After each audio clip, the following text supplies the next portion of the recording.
came about because I have been in the fitness industry for over 12 years and I've been coaching CrossFit for about 8 years.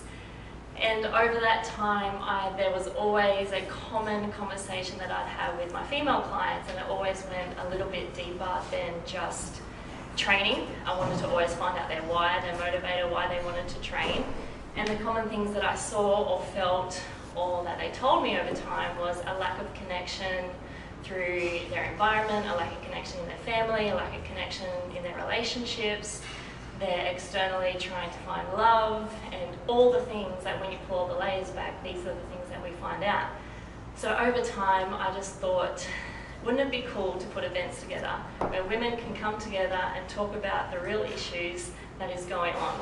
And sometimes we don't want to go there, but I like to go there. I like to look through your eyes, down to your heart and into your soul. That's pretty much where I want to go, whether you like it or not.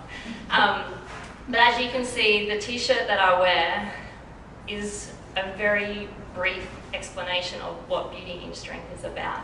So beauty meaning deeper than your skin and strength stronger than your appearance. So it's more than our makeup, it's more than muscle, it's more than training, it's the beauty that we see in the colour, the beauty that we see in this space that we come to today.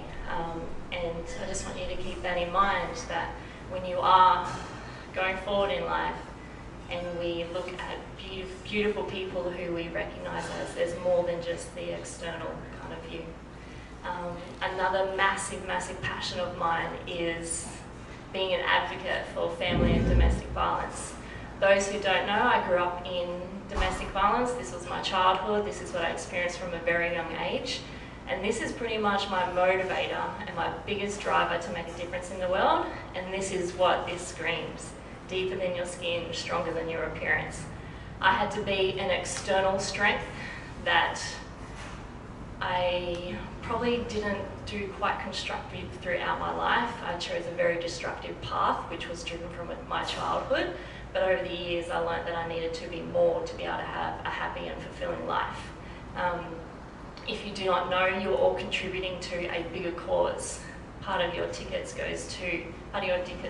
price goes to the Alison Baden Clay Foundation, and that is a domestic violence foundation whom I'm an ambassador for. We raise funds to help build programs and education in services and schools to prevent domestic violence. So just by you turning up today, you're already part of a bigger movement, and I just want to thank you from the bottom of my heart for that. So thank you very much. So that's enough about me. We're now going to roll it over to our special guests. The reason why I wanted to do this special event today, this is the third or fourth, I've lost count, event that I have ran, and throughout this whole time I've wanted to do one on motherhood and mum life. I have a little 18-month-old, Ava. She was running around like crazy here for not long ago, and she's gone now, so you'll notice the silence in the room. I've definitely had and as we all have as mums, we have our own journey, our ups and downs, our challenges, whatever we want to call it. So I thought that it was very important to run an event like this where we could all come together and be vulnerable and feel connected and feel like we are in a space where we are heard, we are loved, and we can just connect with like-minded women and mums around us. So thank you for coming out. I also know it's school holidays for the other mums, so thanks for that. And now I'm going to bring it over to our guests. So first up, I do a little bit of an intro for you, so you're in for a good treat. If we could mix up a driven businesswoman, creative, determined, honest and passionate and genuine all in a bottle, this is who you'll get. Or as she'll say, I'm a mum, a foodie and a coffee and bacon addict with a background in science and animal health as well as a wellness coaching and a Cert 4 in fitness. She is constantly researching into the latest nutrition and various food religions. She's been on a mission to find out how our bodies process it and respond to it. Her passion is in gut health and learning about the gut microbiome and how it affects so many aspects of our body. She's a very busy woman, hosting nutrition workshops all over Brisbane, helping everyday people, mums and families become more health conscious. You'd think her plate would be full, but no, like what I did there. That's not enough. Recently collaborating and launching an online exercise program that aligns with healthy eating for those who struggle with time and food prep, to doing a full 360 and taking on a side hustle with her partner in the printing industry. One would say how and why, but when I go back to what I said at the start, that's how and that's why. When you have someone in your life who is living their truth and their passion, you keep them around. She's one of these people. You only have to take a glimpse into her Instagram stories, because that's where we all live now, to know she's straight up, tells it how it is, keeps it real, but what I love most is when she shares the beautiful connection she has with her and her daughter.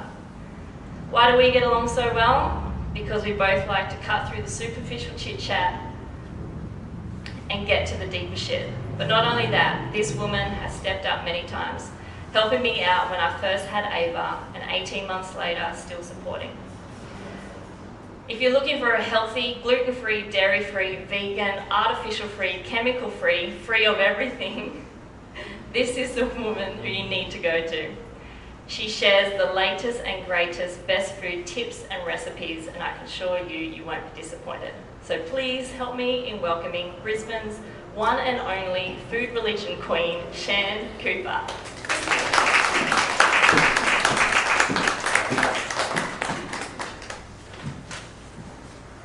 No comments on the intros, please.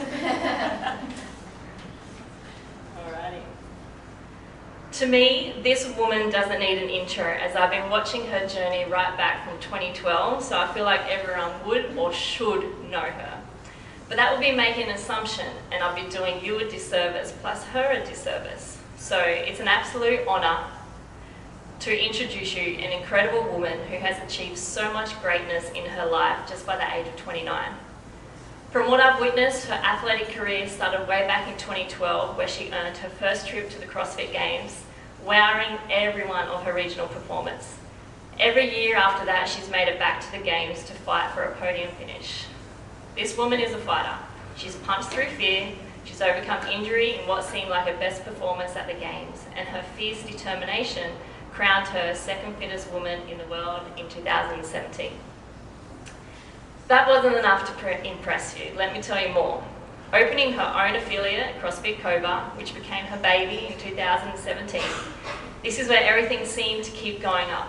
She was on a roll, happily married, second fittest woman in the world, gym owner, and then the announcement of baby she-bear in 2018. Fast track to baby she-bear now, born 2019, to say life has slowed down for her while she settles into motherhood would be an understatement. She's travelled across the world for athlete appearances, prepping her mind, body and soul for the next season of competition, to being a wife, a new mum, recently announcing her new business, Active Eyewear, and appearing in music film clips to spread body positivity for women all around the world. We want to know how you do it all and want to hear the challenges you face on a day-to-day basis. So please help me in welcoming the only woman I know to have bigger quads than me, Kara Saunders.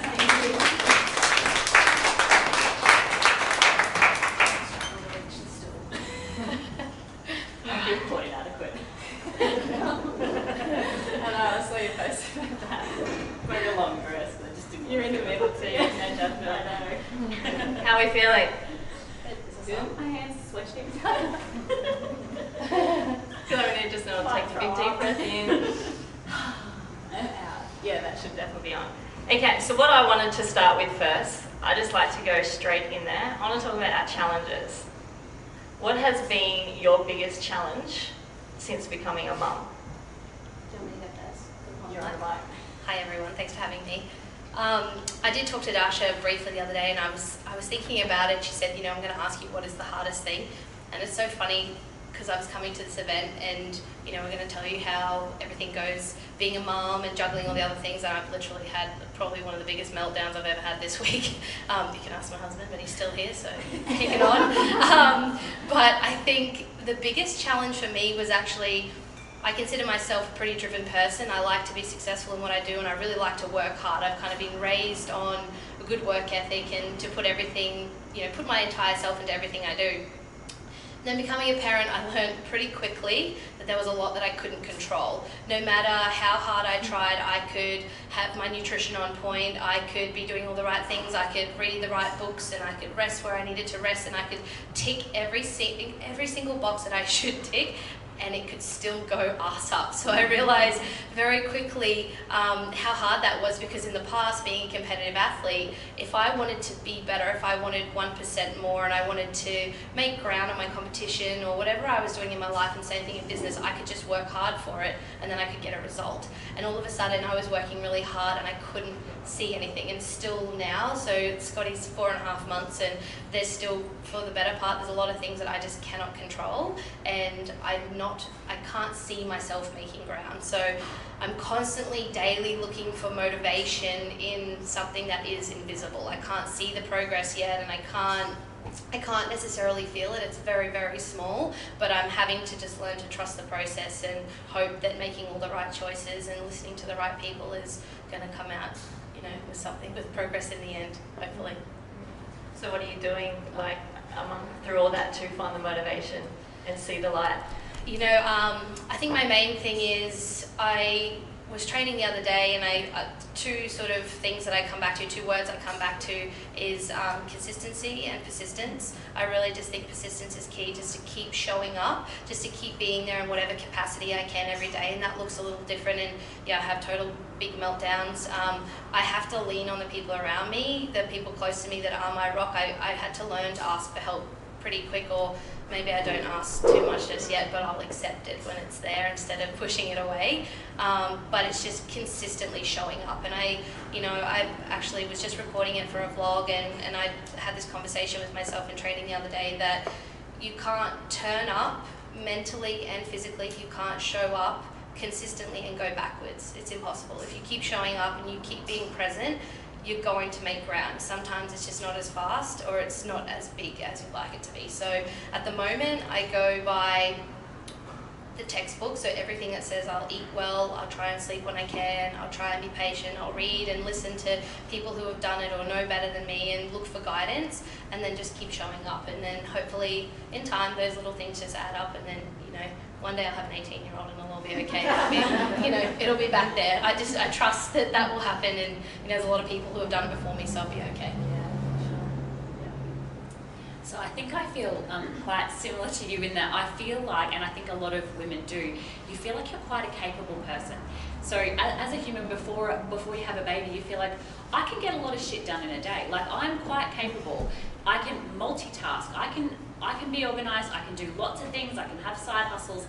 And then I had G, and I just realised how incapable it makes you feel, because you just can't do all the things all the time. You can do some of the things poorly, but you just can't do all the things all the time. And I think that was really hard for me. I honestly believe our children are our biggest teachers. So I think for me, I am somebody who really struggles to slow down. I need to always be doing something. Even if I'm on holidays, I'm like, okay, well, what are we going to do now? I'm going to go and do this. I'm going to go for a walk. I'm going to go to the beach. I'm going to cook some food. What am I need to do all the time?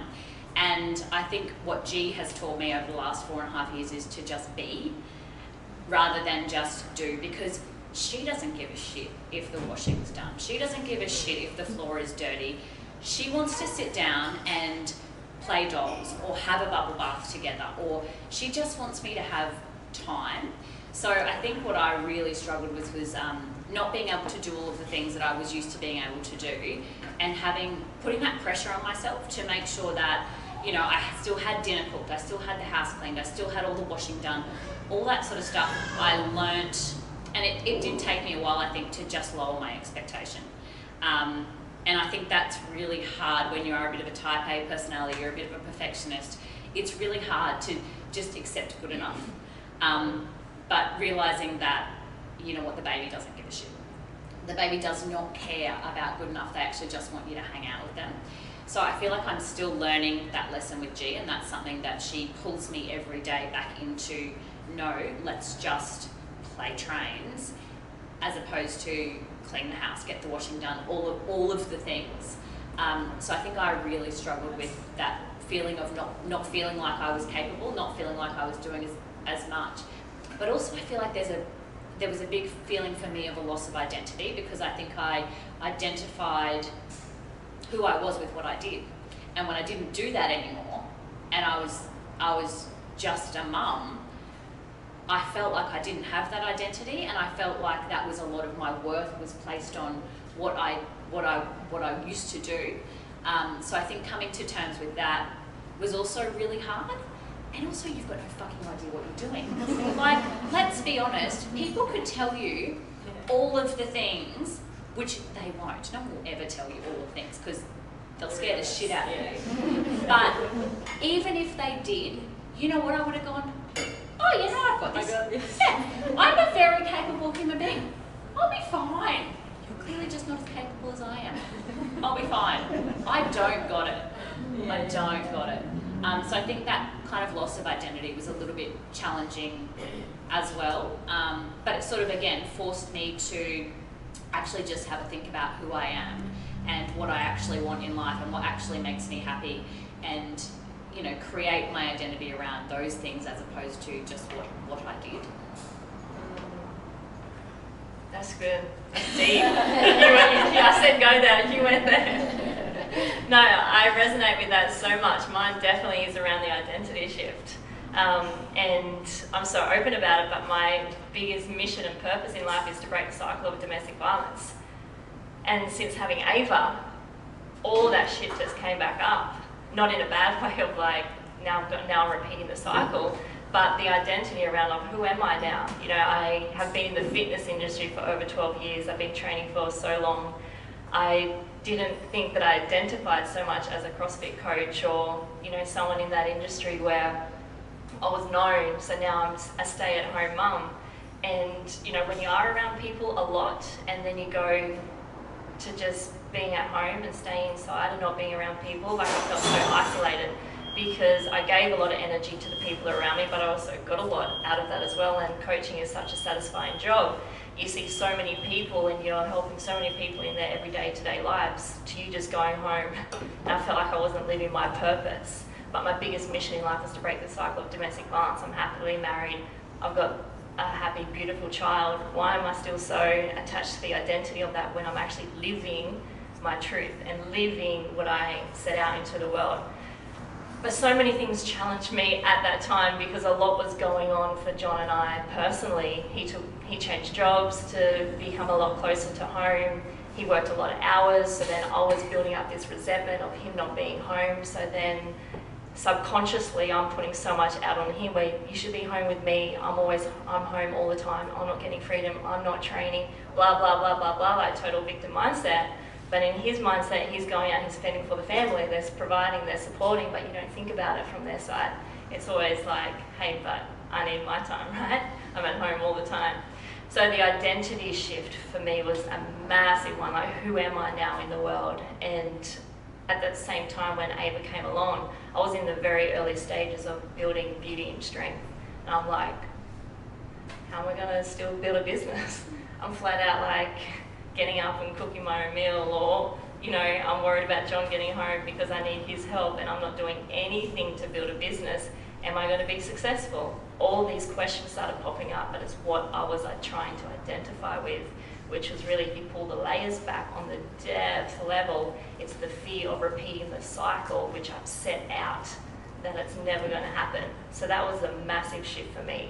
And I looked at, you know, we label things so deeply. So being a mum, it's like it's the most amazing thing in the world. But I think we can downplay it and where we go just a mum. But it's like, no, just a mum's pretty fucking amazing. Why are we saying like, I'm just a mum, I'm just a stay-at-home mum? It's like, no, you've just created this baby for the last like 9-10 months. If you ask anybody's partner as well, you know, they babysit, parent.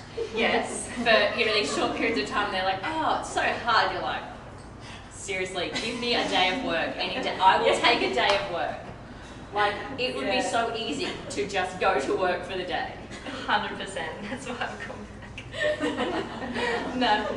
But yeah, the identity shift was massive. And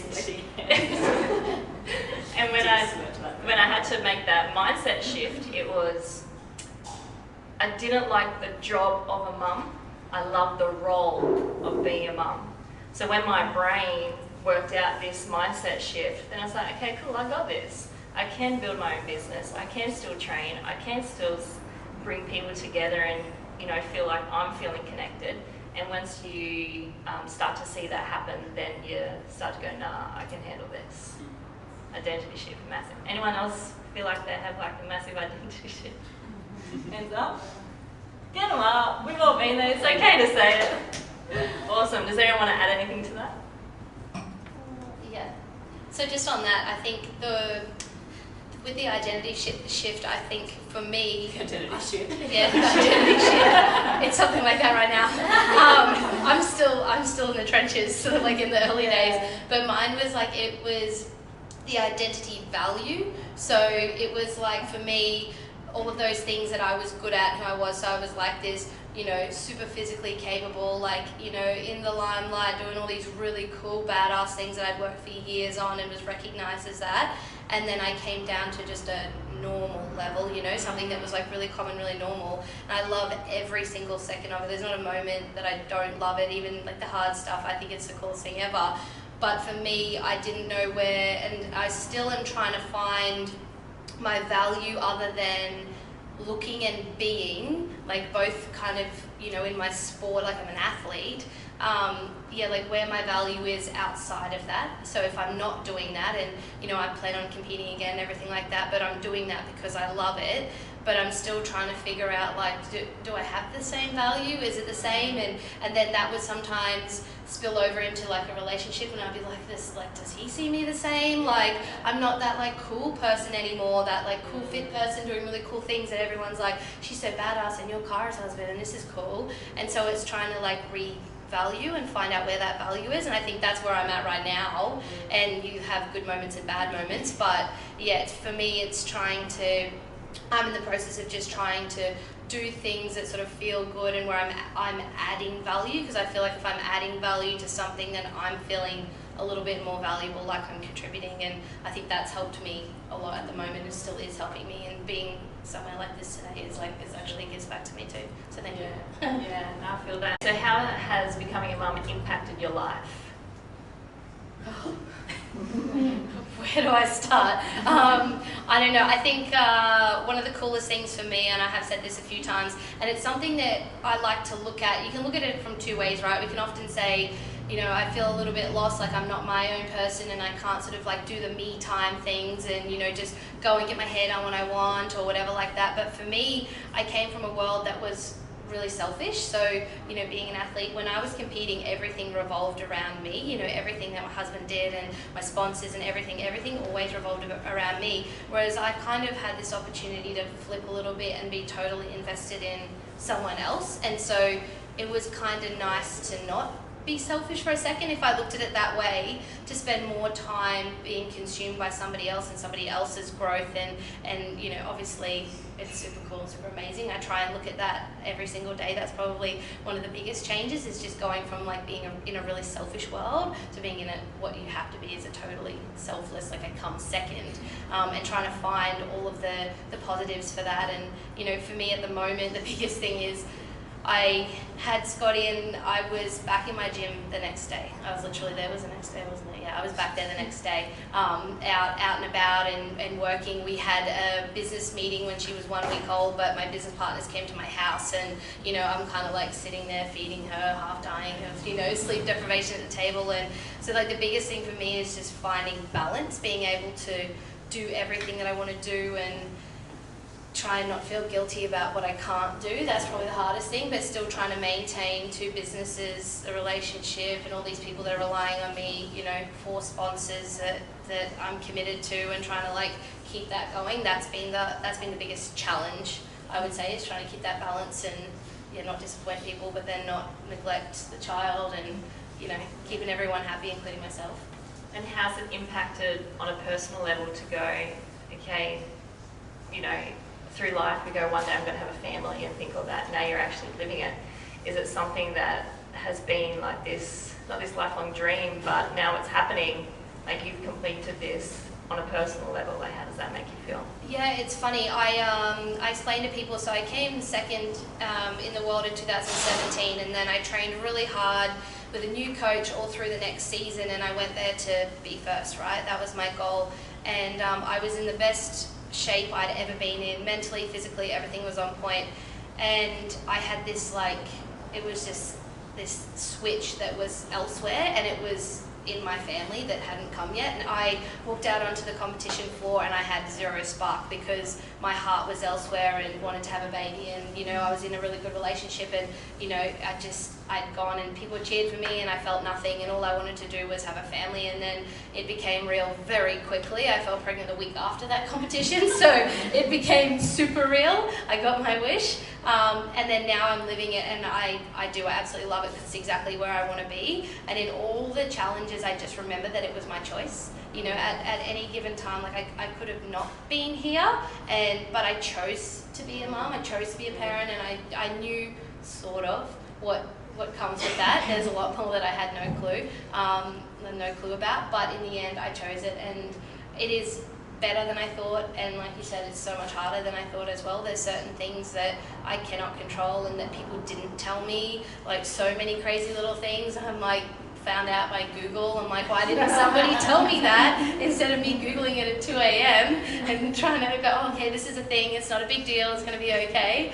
Or it goes the other way, you do a Google search and it like puts you on the other spectrum. I know, right? It's, yeah, I don't know where I am most of the time, but either way, Google helps me through for all the things that I didn't know. But it is honestly, it is super rewarding, and I do love it. I love being where I am, but it is not easy in any way, but coming from the background that I come from, I know that everything that's hard is always worthwhile in the end because it has the greatest outcomes. Everything that I've ever done, the things that I've worked the hardest for, I got to stand on the podium one day, I got the glory of that, I got the cash of that, all the great things after years of striving, you know, really hard for that. So the thing I worked the hardest for, it has a great outcome. So I think that'll be the exact same with the little one.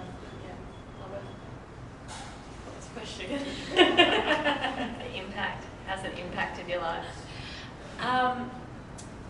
Like I said before, I think Grace has been my biggest teacher. So I think what I have noticed so much, particularly now as she's getting older, so she'll be 5 next month.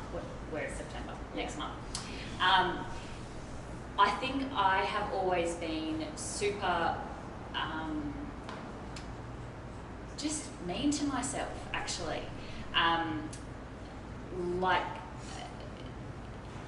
Just really unkind self-talk, I think, about lots of things in my life, but I think particularly my body. I've always been very self-conscious about it and just had a lot of negative thoughts around that. And I think what I'm acutely aware of having a little girl is to not let that come into play. And growing up, I'm one of 5 kids, and we were never a naked family. No one was ever naked. It was just not a thing. And I don't even know what that was really all about, but it always made me feel, even growing up as a teenager, really like, you know, even when you're getting changed at school after swimming, I'd be really covering everything up and trying to get your togs off and get your clothes on under a towel, and it's just a shit show. Like, just get changed. But I don't know, I was always really prided about my body because I'd never really been around, you know, people who were just totally open about their body, and I've always felt really self-conscious about it. And now with Grace, I'm just nude all the time. I'll go to bed naked, she'll come and get into bed naked, she'll be like, what's that, Mum? And the other day, we were hopping in the bath, and she goes, what are those stripes on your legs? They're stretch marks, G. She goes, oh, do they hurt? I said, no, they don't really do anything. She goes, oh, okay, can we have more bubbles? Yep, because that's about the amount of time that my stretch marks actually deserve to take up time in my head.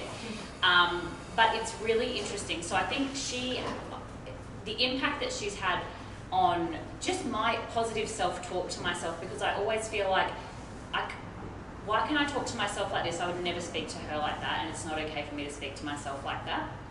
So I think it's had a huge impact on the way that I, you know, talk to myself, the way that I respect myself and my body and what it has done and what it can do, and the way that I'm just so much more positive and I think less judgy, way less judgy about other people and their body or their parenting style, because fucking seriously, aren't we all so judgy before we have a kid? I will never let my kid do that. Yeah, I will. Yeah. So I think it's just made me so much more accepting and less judgmental on pretty much every level of my life. So I think it's had a huge impact on me in that way. I think the sleep deprivation piece, you know, when you're in the trenches with that, that's just brutal, and I think that has a really detrimental effect on your mental health. Like I don't think that, I don't know how anybody gets through that. It is so hard, and I don't think you would believe people if they told you how hard it was again, because you'd be like, it's okay, I'm totally fine with this. But you get through it. Like it's not an option to not get up to the screaming baby. You just get up and you just do it. But I think it just made me appreciate my mum so much as well. Yeah. Like honestly, every day I see my mum and I'm just like, I'm so sorry. I'm so sorry we were such asshole children. Like I really, it just makes you appreciate how selfless that your mum actually is, and how, you know, even now I don't even understand why you talk to me. Like we were horrible children. She had five of us little bastards, and she still is constantly there. What do you want me to do? I'll do this, I'll do that, I'll take the baby, I'll cook the food, I'll clean. I'm just, take a break. And for other people still. Absolutely. Yeah, she's a crazy baby lady. But I think that's me. Cool, love that. I think the biggest impact for me is like she is the constant reminder of the change that I want to be in the world. So I can be very easily triggered, which is connected to childhood stuff. And the person who I have not wanted to be, when she is screaming the house down, or she is acting up, or she is running around, like I'm the most loving person, but I can flip just like that as well. Not in a bad way. There's levels. So she is the constant reminder of being the calm, loving, connected mother that I didn't have on that deep level that, you know, we grow up to be, or we grow up to want that connection through our mother and our father.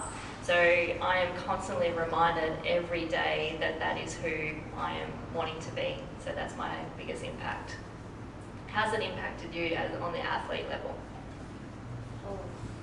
We'll see.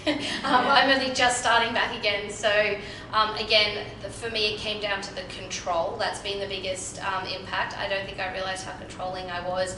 Not necessarily, I'm probably a little controlling situations around me, but more so of myself. I like to have control of what I'm doing, and I've been an individual athlete for a very long time, so I did have control. You know, I work hard, I get the outcome, good, tick, we're good to go. Now I'm training again, and I don't have the same relationship with my body. I'm still figuring that out.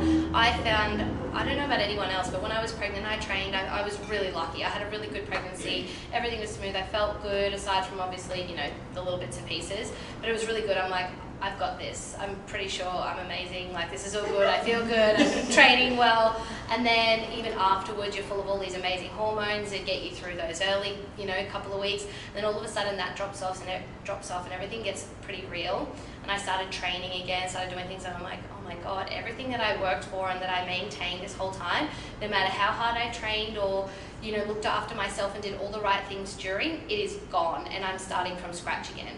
And that's coming from an elite level. So, you know, and again, I thought that wasn't going to affect me, because I was like, I'm not at your average level when it comes to these things. And, you know, all of a sudden I am having to rebuild that relationship with my body, how it responds to me, and I don't have control over certain things, and they're just very, very slowly coming together.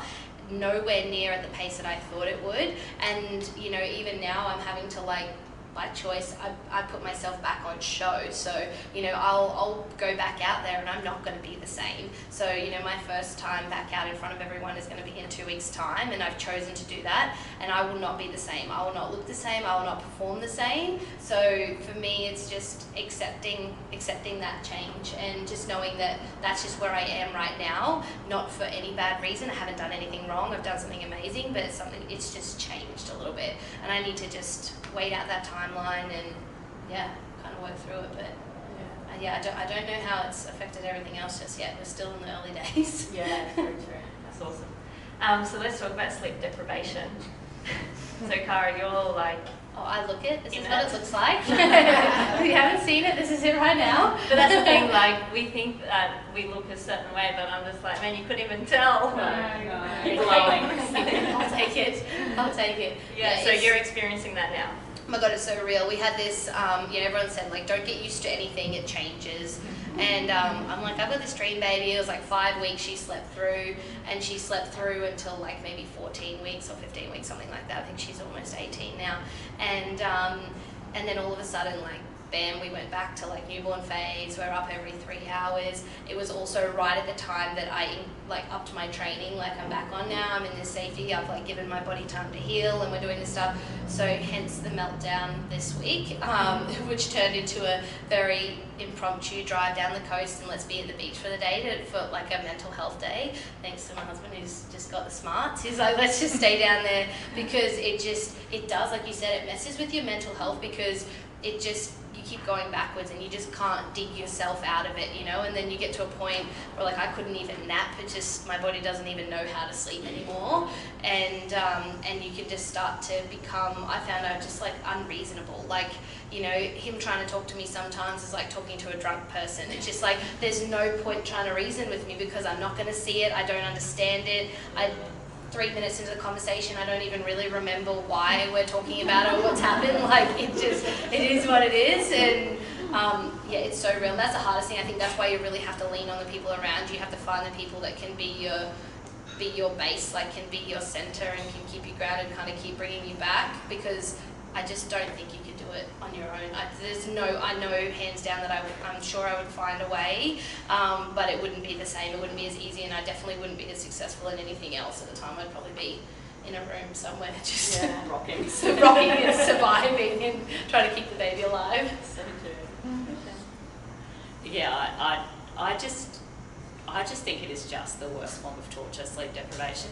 And like you said, it makes everything else unmanageable. Like, everything else in the day just becomes unmanageable. Like, you can deal with the kid losing their shit during the day or not wanting to be put down or whatever if you've had more than 3 hours sleep in a 24-hour period of time. But when you're so sleep deprived, all that stuff just becomes so unmanageable, and it's like you can't even rationalise that it's not always going to be like this. People just kept saying to me, it will pass, and I'm like, tomorrow? Will it pass tomorrow? Because I don't think we're going to get through this. Like me and her, I don't think we're going to survive if this is not going to end tomorrow. I just think it's completely brutal, and I think I was lucky enough that my family were around, and my mum is just a fucking godsend. And she would just come over during the day and I'm just going to take her for a walk, and I'd just be like, oh no, don't take the dog, no, oh. She's like, just have a lie down. I can't sleep. And she'd come back an hour later, and I'm like sitting in a chair drooling on myself. But yeah, I honestly, I just think you get through it, but I don't actually know how. It is the most brutal thing, and it takes a massive toll, I think, on your mental health. And it's really hard, I think, particularly for partners, because they don't understand. Even if they wake up every single time the baby wakes up, they're not getting up, to feed the kid and change the kid and put the kid back to sleep. Like, they're still getting these decent blocks of sleep. I don't think you can even understand it until you go through it. Yeah, I agree. Like, thinking back at mine, I think in the moment you don't tell yourself I'm sleep deprived, I'm up every few hours, I'm not in touch with my emotions, because it's so confronting when you actually say all those things and you're just going to burst out crying anyway. And also you can't do anything about it. Yeah, that's right. You can't do anything, so it's that lack of control again. I definitely felt that same way, like especially very, very early new days. I distanced myself from the world, like from friends, like my closest friends. Like, I had everyone like messaging saying, can we come visit? And mind you, we allowed a little bit of time so we could just spend time with family. But it was almost getting on 3 months, and I'm like, nah, I still don't want to leave the house because it just challenged me so much. And when we go back to the identity, there was so much around that I was attaching to, and to go out, it's not that I didn't go out in public for 3 months, I did, but it was like out for a bit and then back in. I was so sleep deprived. I also got mastitis 3 times. Has anyone else had mastitis? Yeah, 3 times that went on. How many? Are you about to put both hands up?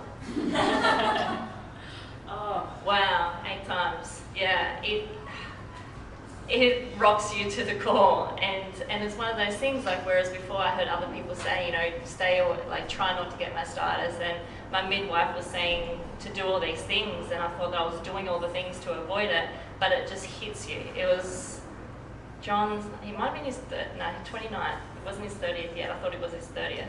Anyone knows CrossFit knows it's CrossFit Open around February. Ava was born 2 weeks before that. He worked through the Open, and so I'm resentful for not being at home. That night he comes home like shivering on the lounge, like, what the fuck is this? Like, he checked my temperature's going crazy, like sweating. That lasted for like, first time almost a week, and then I came good. Plus like sleep deprivation on top of that. And then when mastitis hit, my mental health went down even more, because I'm like, what do I do? But I still didn't reach out for help. Like, as you're saying, you need to reach out for help. You need to ask. I didn't, because it was, I think I was, you know, when you look back, it's like you're choosing to live in ego, and not that you know that it's actually attaching to ego when you think back, and it's like that's what you're holding on to at the core. The fear of like just crying at the drop of a hat. I literally could cry over anything. And then because there was so much going on in our life personally, it was just like stabbing me inside that I just wanted change. I wanted this, I wanted that to happen, but also you're not reaching out for help. So why are you putting this out there but you're not asking for help? So yeah, the sleep deprivation plus mastitis, like, challenged me like nothing else, and that is why I chose to kind of be inside and not be around people. And I had everyone reaching out. I even had, so I know Shan's family, Shan's mum just messaged me, she's like, I'm coming around and bringing you some food. Plus for like an hour of baby cuddles, that's what she really wanted. But people had to just say, I'm coming around, for me to just be like, okay, cool, you're more than welcome. Like, close friends here, I don't think I saw you guys until like months after. Like, it challenged me so much. Yeah, anyone want to add on to that? No, it's real hard. Yeah, that's right. It's real hard. Oh, I feel like I might throw up. I have never said this out loud to a group of people who I don't know. I found out when Grace was about 8 months old that my husband had been having an affair. So we separated then, and he's not a bad person, he just made some pretty ordinary choices. He's an excellent dad, and we co-parent exceptionally well, and we get along really well right now.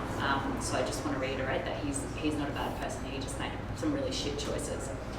But at the time, I was incredibly sleep deprived. I had just gone through this massive change. I was still trying to work out which way was up. And then I get that bombshell dropped on me, and it destroyed me.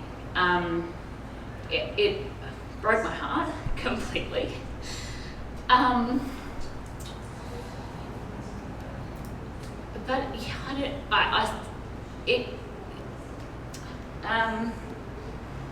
yeah, it was so hard, and everything I thought my life was going to look like, it didn't look like that anymore. And so not only was I dealing with this new baby that I didn't know, that did not come with a manual, and I was, you know, trying to work out who I was and where I was in life, and then I'm dealing with this, and so much of that not good enough just, you know, comes up because, and you know, after lots of counselling, I know that it wasn't about me, it was about him.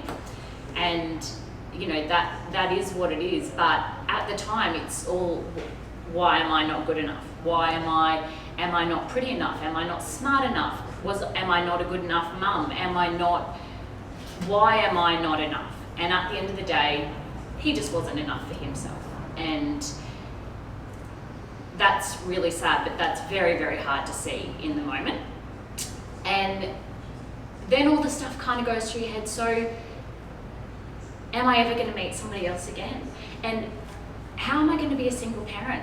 How am I going to afford to do this because I don't want to go back to work right now while my baby's 8 months old. I want to look after her. I became a mum because I wanted to be here. I wanted to be a mum. I don't want to go back to work now and let somebody else raise my child. And yeah, it was fucking hard. It was really fucking hard navigating that whole process. And I think for me, I was acutely aware of not being upset around Grace because I knew she wouldn't remember this, but I didn't want her to ever feel anything in the moment that wasn't safe and happy and okay. Like, I did not ever want her to have that conflict around her because even though I know she wouldn't have remembered, it would have affected her then.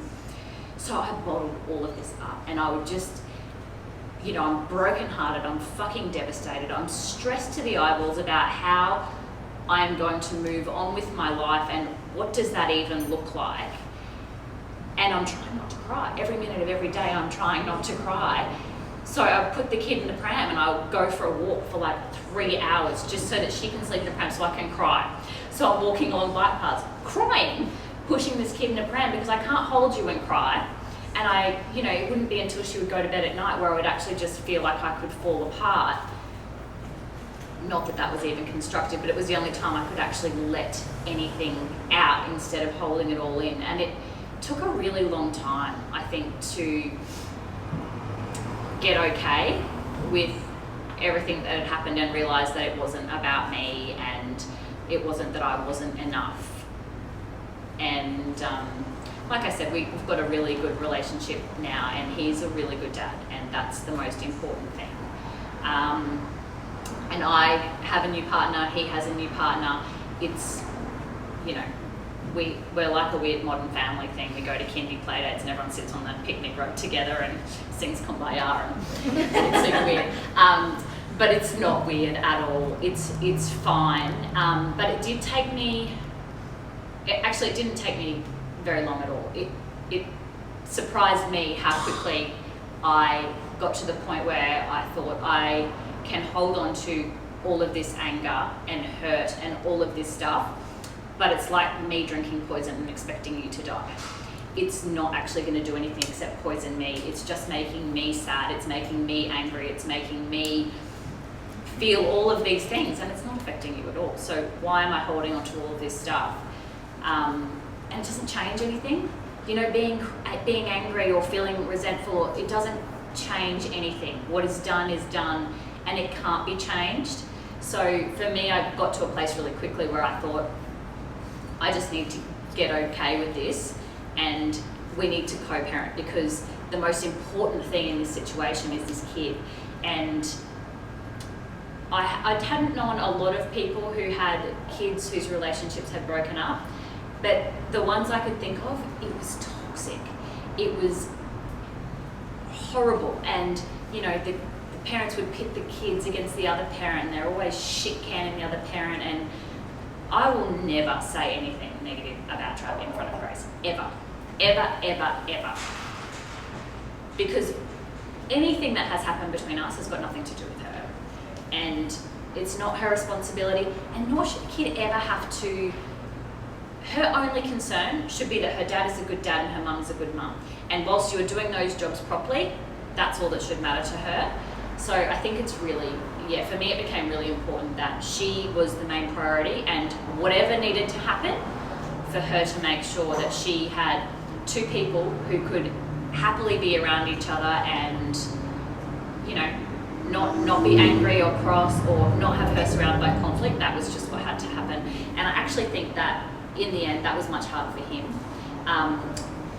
than it was for me because he had so much guilt around that and so much that, you know, he was holding on to. But yeah, so that's that.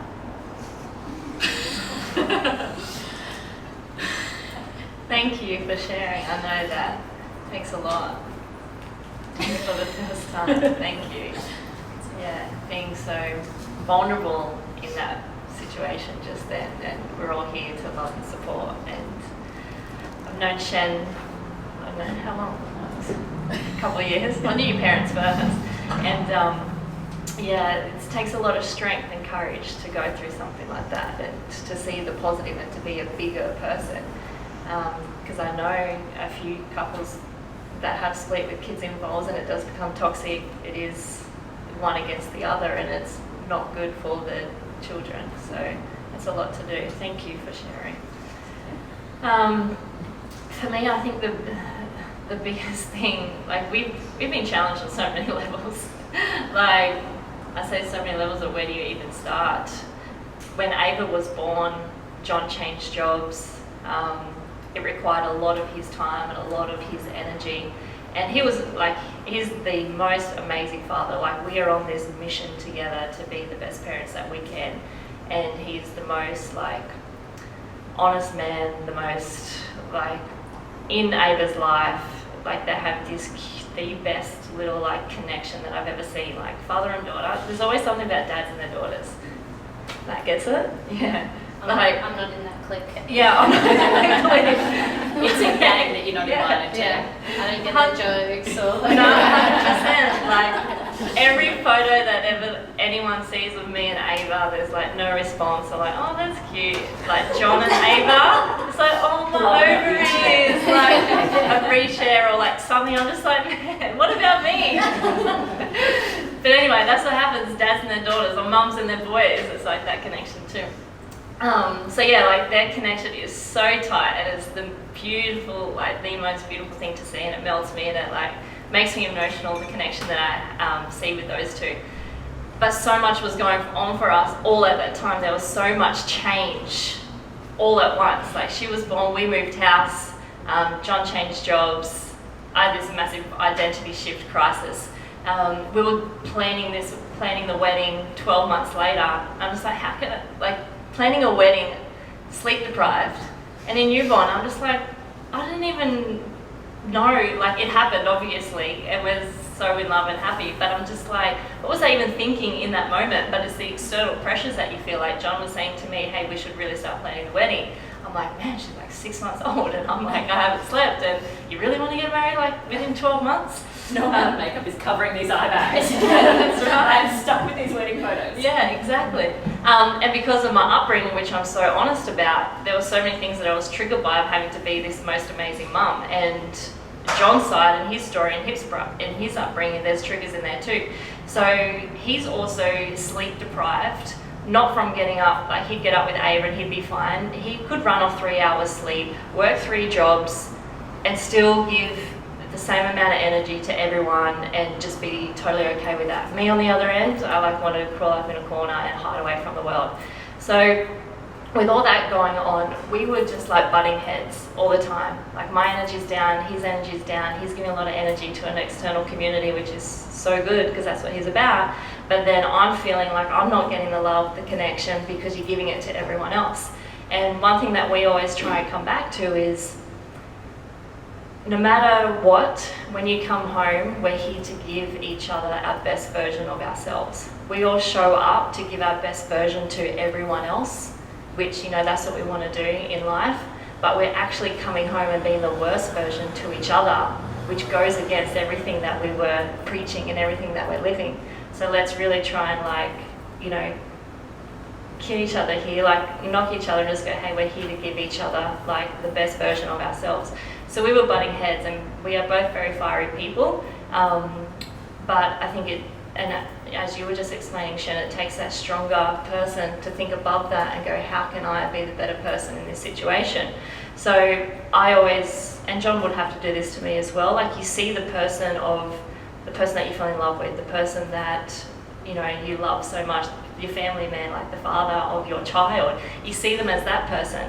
I was looking at him as the tired, the angry, the frustrated, like all the things, which is what, when you go within, it's a reflection of yourself. So I'm the tired one, I'm the angry one, I'm the frustrated one. So when I took myself out of it and my emotion out of it, you go, hey, it's not the other person. It's never the other person. It's always yourself of how you're feeling. And very similar to you guys, like we then had to get to a place of communicating I thought I was a great communicator. I think I'm a great communicator now, but I think there's a depth level of communication that you need to go to when you bring, a child in the world, because you both have this made up vision in your head that you think you're going to parent the same way, but it's completely different. So that communication had to go on like a deeper level of explaining what a parent meant to you, how you want to parent, how you want to bring up the child, how many, date day, when are you going to lock that in, when are you going to spend quality time together, who are you going to get to help you, when are you going to take time off, like all those things had to come so clear and spelled out to then go, okay, now we can do life together, because I think it definitely like challenged us a lot. But communication goes a very, very long way.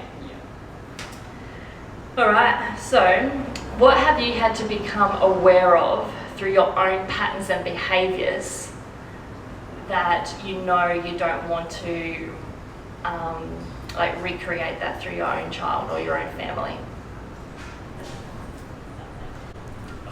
Everything. I think like I was saying, they like your little person, you want to be the best example for them, so you instantly, and I think this is part of the reason why we feel the guilt thing as well, is that I think for me, I become more aware of my flaws. I don't know if it's, because you're trying so hard to do a good job and to be a certain example for your little person and for the people around you, and to be a certain way that I think you're sensitive and you can really see the flaws. So, everything. Yeah. You have to change out everything. Can you just ask me that again to start? Yeah. So specifically? So are there any patterns or behaviours or insecurities or things that you have my personal that ones, don't want to carry on? Aside from everything, yeah. Aside from everything specifically, I definitely need to be a little bit more. I'm trying to be more patient and a little bit more understanding. And then like you were saying too, the whole acceptance thing, Shan was saying, forgive my brain, the acceptance of yourself so that you're not passing that on to your little one. I'm definitely super aware of that a lot. I might not show it, and I'll sort of show my insecurities more to Matt, but try and be more, I think about every second that I'm with her, aside from the few moments where you want to put them outside for a moment, is to try and be don't be aggressive, don't be snappy, don't be any of those things, or impatient, and try and laugh it out or be funny and try and be that person. I know for me, I want her to only remember and only associate those things. For instance, I know I can have a short fuse and I can be aggressive and snappy, but that goes nowhere with a 4-month-old at all, nowhere with a child, with a baby at all. It doesn't do anything. She doesn't understand it. I can be tired and frustrated. It doesn't go anywhere.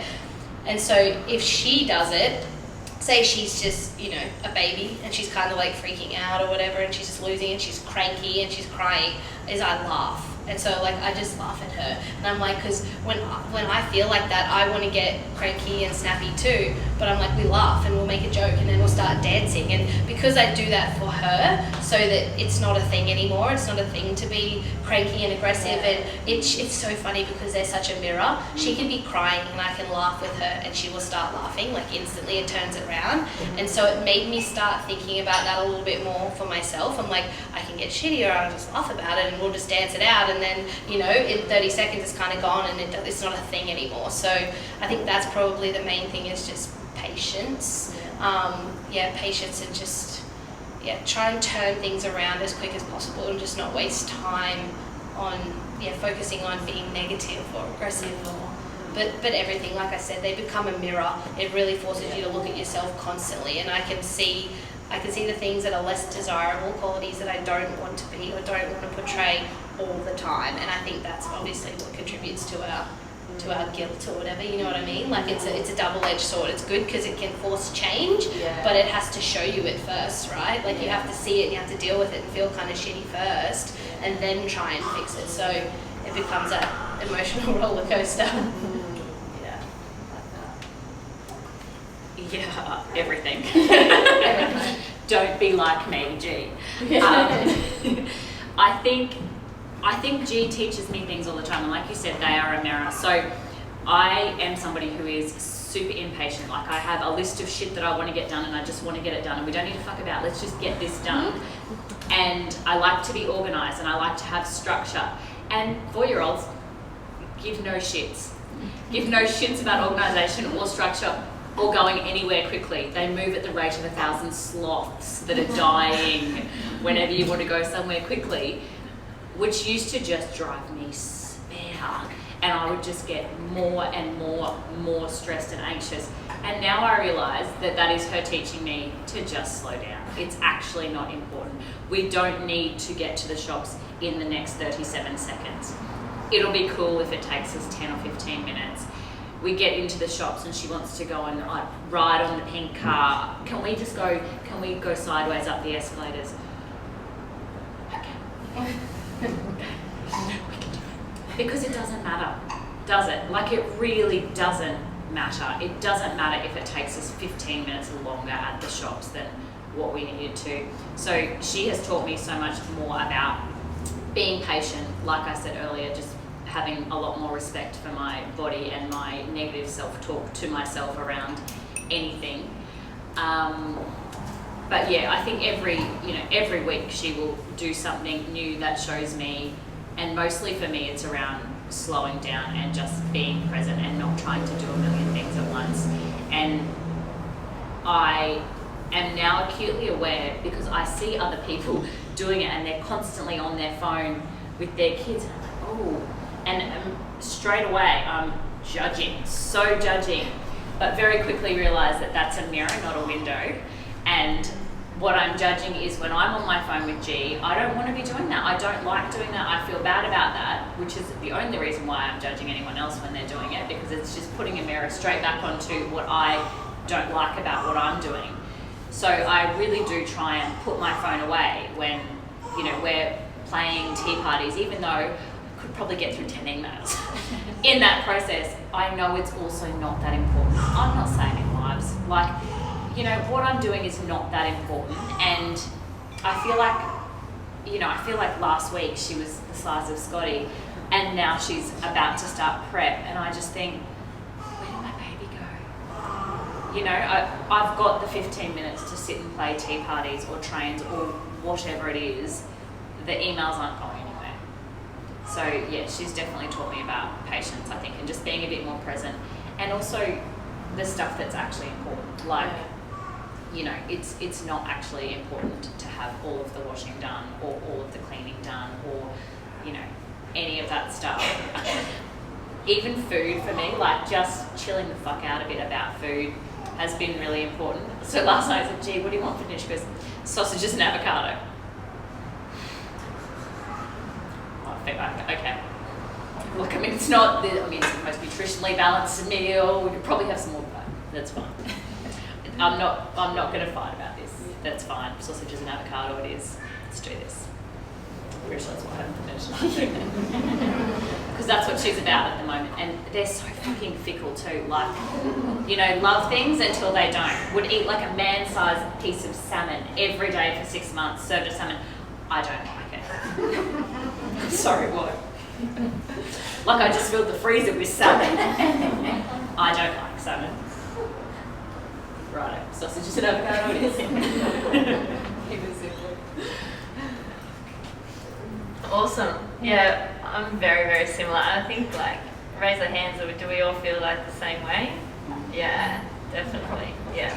Patience is a big thing, and we all have our businesses on the side or our business going, as well as having a child or work and all the things. It's like we can think that we need to be somewhere else to get all the things done. But all they want is your love, connection, and attention. And when you are on your phone or you're doing something else, they'll tug on you. They'll come over and smack you on the leg and be like, hey, I'm down here, I'm over here, keep playing with me. So that's one massive thing for me, because I'm around people constantly. I'm either got a client or this or that. So my mind's always going where do I need to be? Who do I need to get back to? What emails do I need to get back to? Being in the present moment, which is something that we all kind of try and be aware of in our every day-to-day life is to be present. Even now in this room, we are present. So presence is such a big thing, and even now that she's getting like a little bit older, like she is around that toddler age, she is telling me a lot more of what she wants. Like she's pointing, she's like that, and she, like last night she hoed into like this massive cauliflower head. And I'm just like, don't you want something else for dinner? Like we cooked other things. She was like just satisfied with the cauliflower. Yeah. But bringing you back to the present moment is such like a massive thing that I've learnt from her. And we get this on a day-to-day. Like that's something that I preach to clients. So why are you being taken away from the moment as well? And the triggers. So when she is losing it, or things are going on in relationship or at work or in other areas, and they just want to play with you, it's very quick to switch out of that frustration and that anger and that annoyance that you had with work or other people to just go, no, this is what matters most. They do just want a hug. I just want a hug. They'll give you all the love and the hug. So yeah, that's my big thing too. I just want to share, how are we going for time? Anyone? 20 past 4. 20 past 4. Okay, cool. I didn't want to. What's long? So, okay, a couple of questions. What's one thing that you said you definitely wouldn't do as a mum, but you did it? So when you were like, nah, there's no way I would do that before you had kids, and now you've done it. Everything. Name them. Oh, look, I mean, I breastfed G to sleep. I rocked her to sleep. I let her sleep in the room with me. All things that you said you would never do? Probably would have never said, no, I would never do that, but probably thought, my kid won't do that. She'll be fine. I'll just feed her and she'll go to sleep while she's awake and she'll put herself to sleep. She still sucks her thumb. Yeah. And she's almost 5. And I'd said, we're going to break that habit. We're going to break that habit. I'm not breaking that habit. She will lose her shit. I can't take her thumb away. It's like I can amputate her hand. So the thumb's staying. Do what you want. I don't know if 30-year-olds who suck their thumbs. That's so right. Start saving up for orthodontics. I don't know. I don't think there was anything in particular where I was like, I'm definitely not doing that. I think there's probably lots of things that I kind of thought, yeah, I probably won't do that, and definitely do. Yeah, I don't know. I'll keep thinking. Yeah, it's a tricky one. I'm still in the early days, Yeah. so I haven't been tested by her wits yet. But I think the one thing for me so far is I thought I'd be a little tougher, and I think we both thought. I think pretty much Maddie realised pretty early on when we found out that we were having a girl that he knew he wasn't going to be tough anymore. But I think I definitely thought that I was going to be a little bit more like, no, she can cry, she'll be fine, like it's no big deal, just a little bit more chill, like kids will be kids and they need discipline, and I think I just love her too much. Yeah, I think it comes down to it, and I'm like, damn it. And then sometimes I think I'm like, it's getting real now and she's really going to start to test. She's starting now, she's very, very switched on, and she's starting to like realise things and kind of push buttons, and I'm going to have to toughen up, but I'm definitely a little bit more like in love with her and less in control of my discipline than I thought I would be, which I think is most people. Yeah, for sure. I agree. Big one. I never thought I'd be that mum at the shopping centre, with the kid losing their shit on the floor of the shopping centre.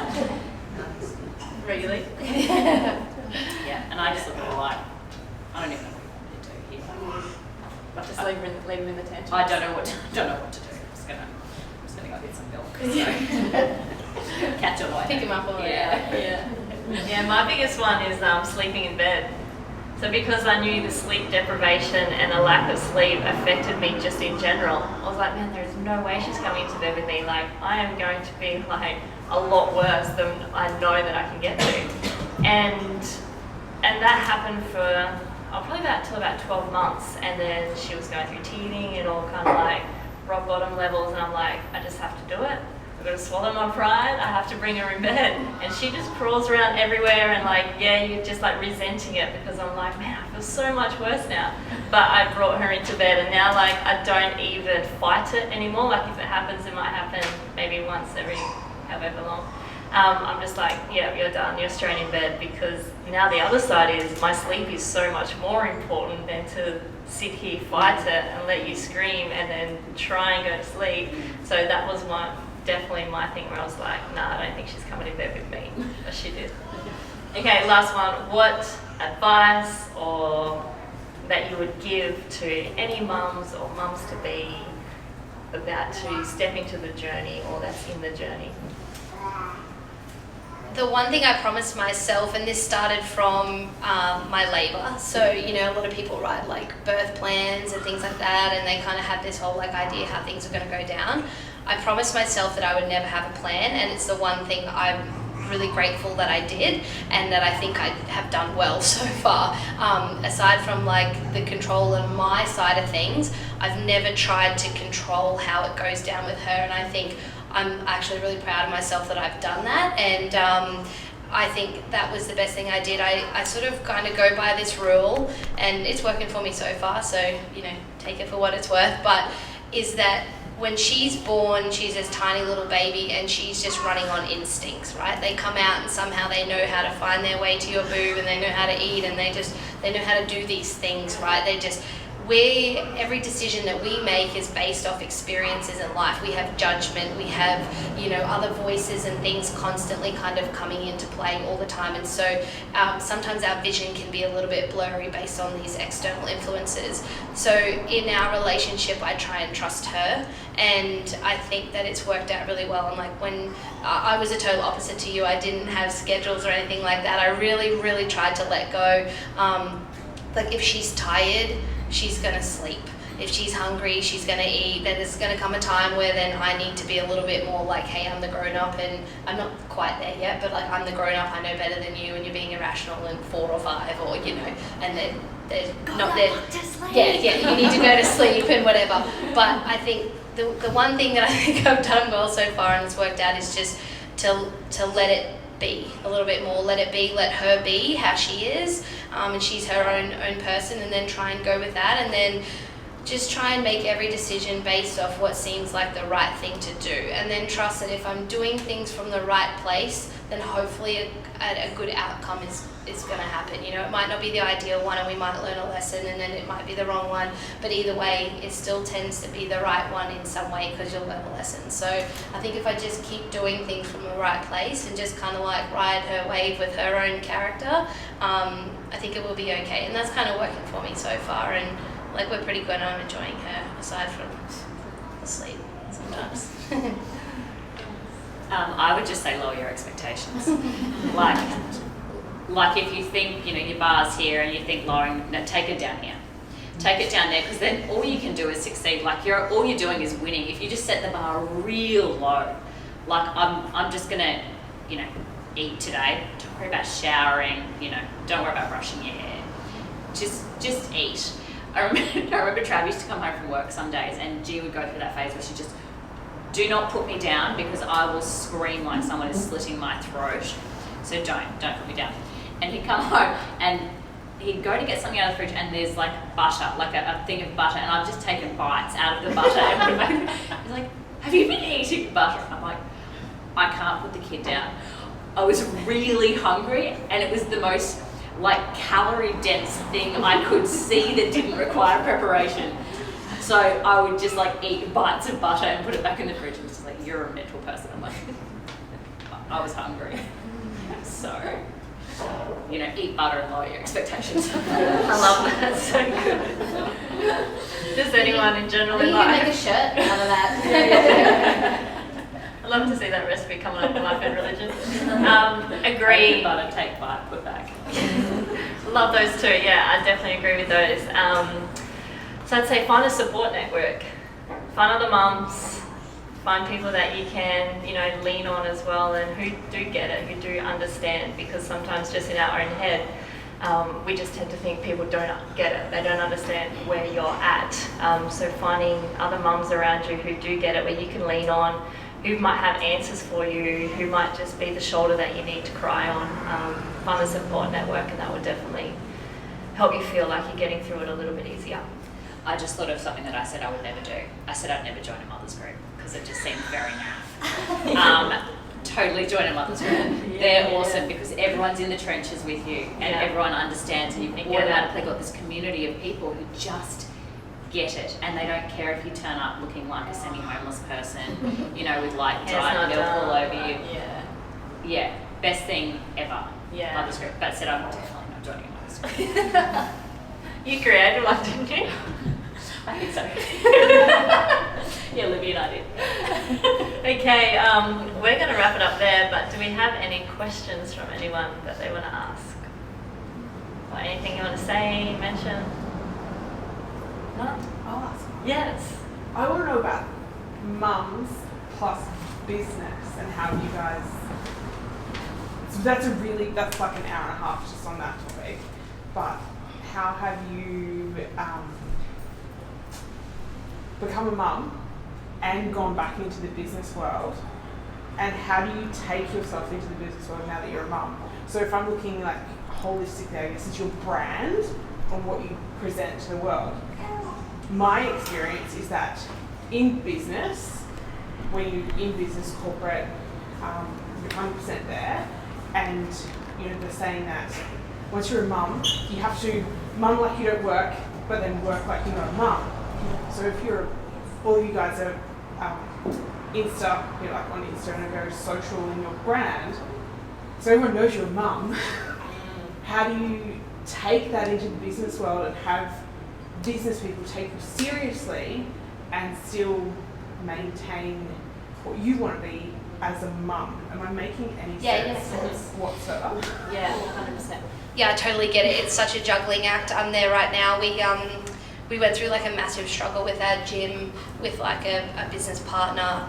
All through my pregnancy, it was absolutely terrible, and then sorted that out, and then just started another business, and it's in the startup phase with a startup phase of a baby. So like, I totally get it. I feel like I'm doing a bad job most days. I think the thing for me is that I try really hard to just like, I just have to do it a certain way. I just have to be there how I have to be there, and people either accept it or they don't accept it, but I kind of go in like they don't have a choice, because I'm coming in and this is how I'm coming. Like, I tell people like, yeah, I'll be there for this, or I'm gonna do that, but like, my kid's coming and so is my posse, because that's how I do things, because I want to be a mum and I want to be a good one. And I have a nutrition coach. I've just started up with her again. She's a super smart lady in the US, and she said to me, like, you can have it all. She said to me once, I remember it was like a year or two ago, and she said to me, you can have it all. It's hard work, but you don't need to sacrifice one thing for another. It's just a little bit of hard work, and you just have to find, like, you just have to navigate it.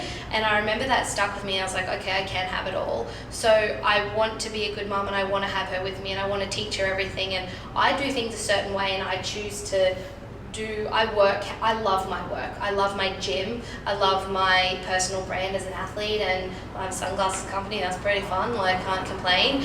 The business stuff is business, but I love what I do, and so I want her to be a part of that too. So I take her, and if it's not okay, that's in my world anyway. But like, I'll turn up. I have 2 male business partners. And, you know, we have business meetings. They've seen my boobs. Like, that's just how it goes. I'm like, look, I come as a 2-for-1 right now, and they have kids, 3 kids each. They get it, but they don't get it, you know, because they're the dads still. And I'm like, this is just how we go. Like, they come, and that's why Maddie comes with me a lot of the times, and I've just structured it in a certain way that that's just how it is, and it's either okay or it's not okay. So unapologetic. Unapologetic, not in an arrogant way at all, because I don't think that what I'm doing is wrong. I think it's pretty cool. Like, I think that I like what I do, and I want to show her that I like what I do, and I want her to do the same thing at some point, no matter what that is. So she's just going to like tell the story like, oh man, I cruise around with mum at competitions and like giving people sunglasses and doing calls. Like, that's pretty cool. There's worse things to be doing, right? And whatever you do in your business is obviously something that you're passionate about, and you want to do that in your business. So I think you just have to own it and know that, like, it's the best example that you can set for them is to have them see you do what you love and do well at it, and then everyone else can just deal with it. And I think if you, that whole like just act confident, no one will question you. Like, if like fake it till you make it if you don't have it, but act confident, they don't really question it. And I just say it straight up, like, this is how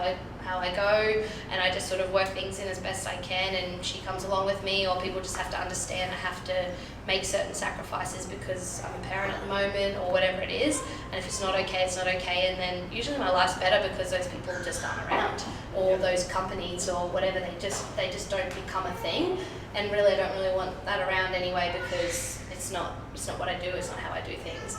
But don't get me wrong, it's super hard. Like I go places and she does this and she's like feral today or whatever, and well, there's times where I have to feed her and it gets messy and it gets hectic and the timing's all blown out, but I'll still be there, like I'm still present and I'll still do the best I can, and I think that's all you can do. That's all you can do. But I think the main thing is just don't be sorry for what you want, and you can have it all. It just can be hard, or it can like look a little different, but you can still have both. And I think, I want to tell you that because someone told me that, and I truly believed it. I was like, okay, well, I'll keep, and then in my eyes I've always gone, okay, well, I can. Someone's told me I can, they can, I can, like, we'll just keep going.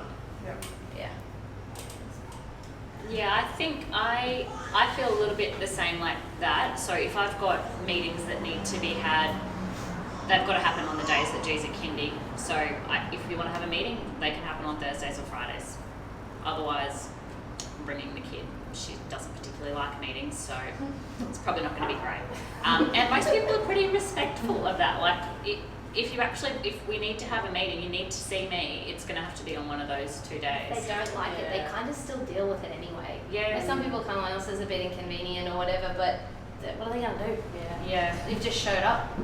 And then another thing I do try and do is really separate work time and grace time, because I do find that if I'm trying to do trains or tea parties or whatever it is and reply to emails, I'm half-assing everything. I'm half-assing being a mum, and I'm half-assing whatever I'm replying to in emails, probably with really bad punctuation, which would just drive me a bit spare when I go back to read it. And frustration. Yeah.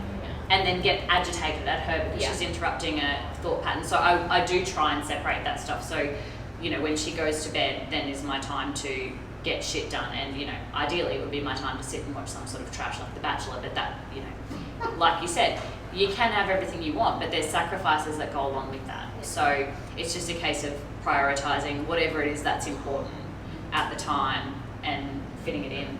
Can I just add to that? The other thing, just saying, like, organising stuff, don't get me wrong, I don't like have her everywhere, and I totally agree with like the split timing, and I have tried to employ every time management application on my phone and like everything that can kind of help keep me sorted, and that kind of helps. Like I found, I do my home stuff in the morning, like I clean my house and stuff, I get up that little bit earlier and do that stuff, and then the work stuff is later on, and then there's certain times where it's like it's me and her time, and I had to learn that because I was trying to multitask too much and I was incredibly inefficient and nothing was really getting done too well, and so separating those things definitely did help me too. And then certain things like, we're on the road and she has to come with, but then having that separation and going like, this is this time, this is that time, it just stops frustration or resentment towards any of the things that are important to you. You don't resent work because you're trying to do that. You don't resent your kid because you're trying to do your work, and you don't want to give yourself the opportunity to feel like that, because then everything just seems too hard and then nothing is successful. So I think you've got to try and set yourself up for success with that kind of separation for sure. I totally agree. Yeah, definitely agree 100% there.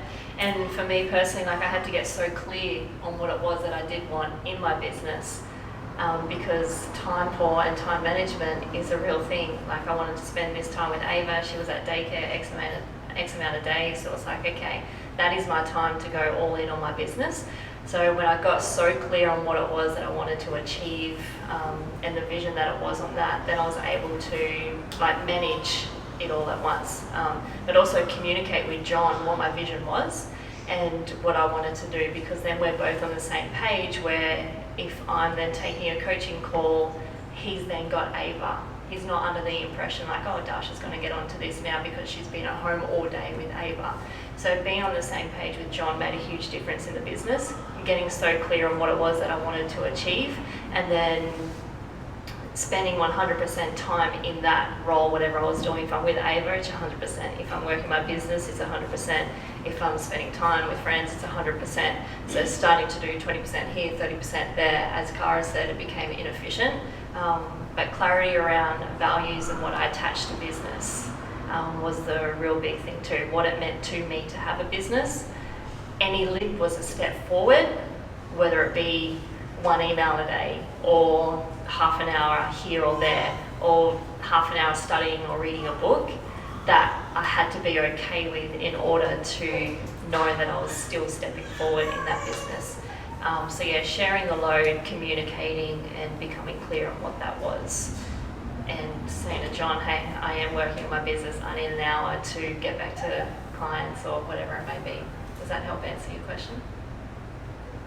Yeah, I was more on the, I guess I was more the, how have you dealt with business and your brand and having that acceptance? Yeah, the time management side, all that kind of, yeah. More the branding and the social media. Because I don't see any of you ladies as mum blogger influencing. You mean like, so like going, like for how I am, for instance, like being identified, my personal brand was an athlete. Yes. And now it's like I'm an athlete mum. mum and everyone can see that. Yes. That's hard. Yes. That's and hard. has that changed? You can't help it. I think it, as a society, it changes people's, and business especially, perspective of you. Yes. Because So now you're not just Kara the athlete, you're Kara the athlete and Kara the mum. yeah, which And how has that changed your business opportunities, business relationships, dealing with business? Because I'm sure, like, I totally agree. Yeah. There's business that doesn't want to deal with you because 100%. it's a bit inconvenient now that you're a mum. yeah. Fine, I don't want you in my life. Oh yeah, I was an athlete and people are paying me to be an athlete, and then all of a sudden I'm like, hey, I'm pregnant, I'm not going to be an athlete for a second, and you know it's going to change too. Like I don't know how good I'm going to be afterwards. But I found that some didn't necessarily like it. It wasn't ideal, but it was how it was. Like it wasn't going to change. So for me, I'm definitely in that transition. It hit me a little hard at the start. So I noticed I actually like lost some followers. You know, like I would post about my kid, and people would be like, you know, I had a majority of my following was men because I was an athlete, and then all of a sudden that started to like drop off. I'd post stuff like mum stuff, right? And then it was like, oh, she's not this cool chick that squats really heavy weight anymore, and that's what I came here to see. And at first I was like, oh, like, you know, I see it, like watching, I'd check my followers and be like, what's going on? It's like going backwards, and then, you know, all my sponsors are gonna leave me because I don't have this and that. And it definitely was really hard at the start. And I realized, well, it's not gonna change. Like, it's not gonna change. And I actually started to, once I let it go and just found the balance in who I am, I gained a new following. I gained and I do have opportunities, and a whole heap of other opportunities have now opened up that just look really different than how I imagined they would have been. And now I get the like, oh, you're a mum and an athlete. Like, can you do? And people are like, can you do both? Like, can you do it well? I'm like, I don't know. I'll try. Like, do you want to share this with me? And they're like, yeah, okay, I'll see. Like, I'll follow along and see what you can do. But I think the thing is, like, it just doesn't. It's not going to change. It's definitely hard though. But someone said to me that, you know, other people's opinions, like they're not your business. Like, you can't control them anyway, and so you also can't control your circumstances. I can't control the fact that I'm 5'3" and like stocky, you know, like that's how I am. Like, I can do whatever, you know, I can spend all this money and do whatever. I'm not going to change. Like, this is exactly how I am. So I just have to own that and make that successful in some way, and just it doesn't mean it's not hard though, because it's always hard when people change their vision of you when you've been identified as a certain business or a certain brand. But I also want to be a parent. I think that's pretty cool, and I think it can be pretty cool to be both. So you just have to like look for that, and I think value yourself a little bit more, and then people will start to see that you value it and they'll value it too. But ultimately they can start to feel how you feel. So you just kind of have to show people how it's cool, educate people to have a better opinion, and then hopefully jump on board with you. And then those who don't won't really, you know, they weren't worthwhile. Yeah, and then sometimes that will lead you in a different direction. I trust that there's someone somewhere, somehow, just guiding me where I'm meant to be and helping me find my way, and when one shuts, the other one opens, kind of thing. But it's hard. Yeah. Yeah, I think I think I totally agree, but I also think the beauty in having a personal brand as opposed to a business that's not you as the brand. When you are the brand, it is what it is. You're a mum. That is who you are. So that is actually part of your brand. So yes, your demographic might change, but it also opens up a whole new demographic of people who actually now find you way more relatable because, you're in the trenches and you don't get to the gym as often as you want to either. So I think it might change, but I don't think it has to be damaging. Yeah.